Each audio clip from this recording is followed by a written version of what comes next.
Hey everybody, welcome back to my channel. So today I'm going to show you how to make some fried fish and shrimp and some homemade tartar sauce. Alright, for your tartar sauce, you're going to need some mayo, some Dijon mustard, some capers, some dill relish. You can use dill relish or sweet relish, whichever you prefer.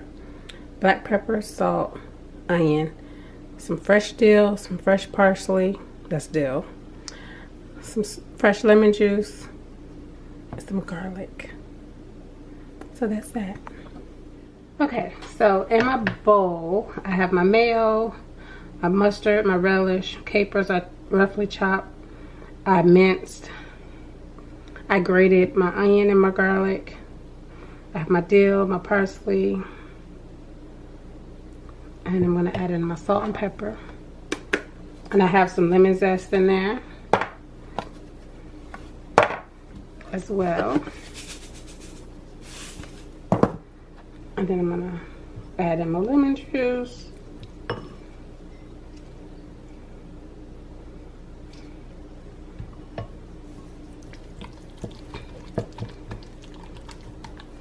And you can taste it to see what you need to add. And I can look at this and tell it needs a little bit more mustard.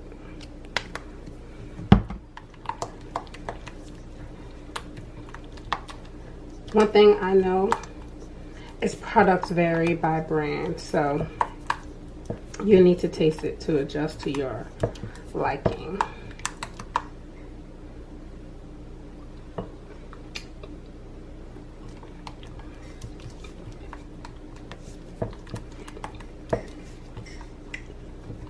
Okay, that's perfect.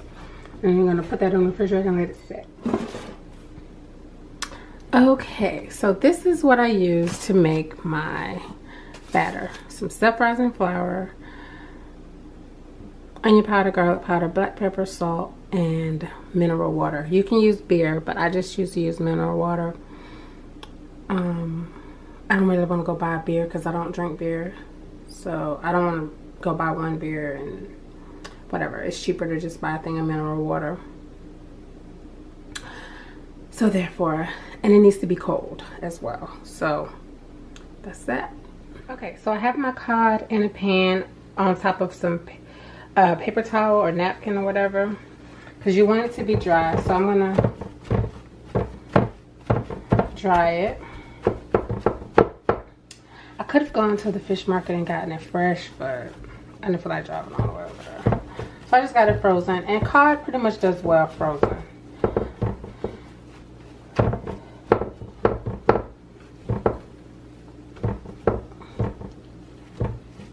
You know.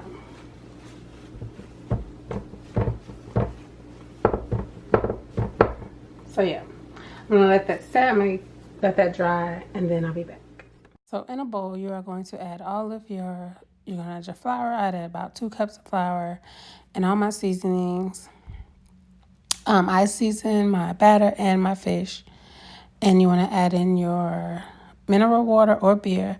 Either needs to be cold, and you're just going to add a little bit at a time until you can get the consistency that you want. I like mine a little runnier because I like a thinner batter. But if you like a thicker batter, you can definitely add less. Just add a little bit at a time until you get the consistency you want, using a whisk. And no matter what, keep this cold. If you're waiting on your oil to heat up, go ahead and put this back in the refrigerator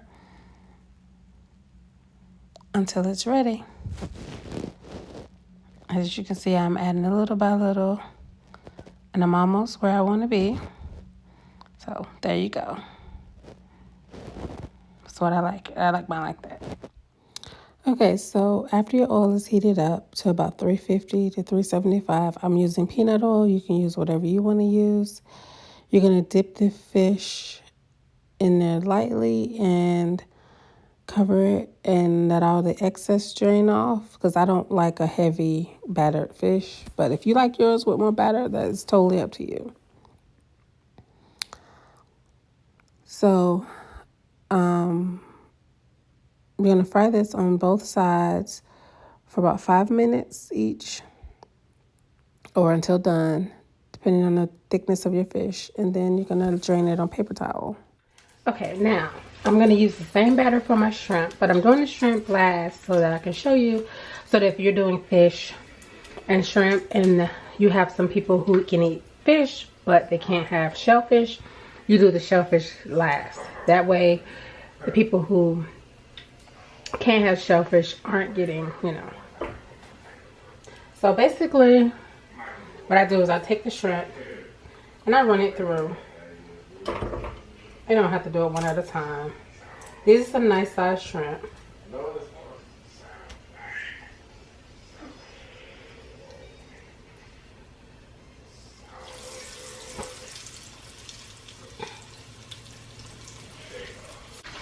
Okay, so here is the fish and shrimp. I got some fried fish, some fries, some shrimp, onion rings, lemon wedge, and my homemade tartar sauce.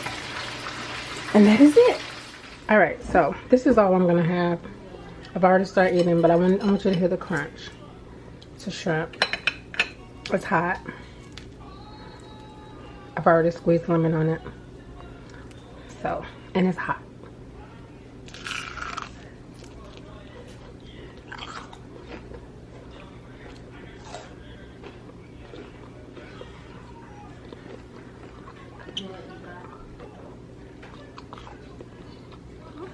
Still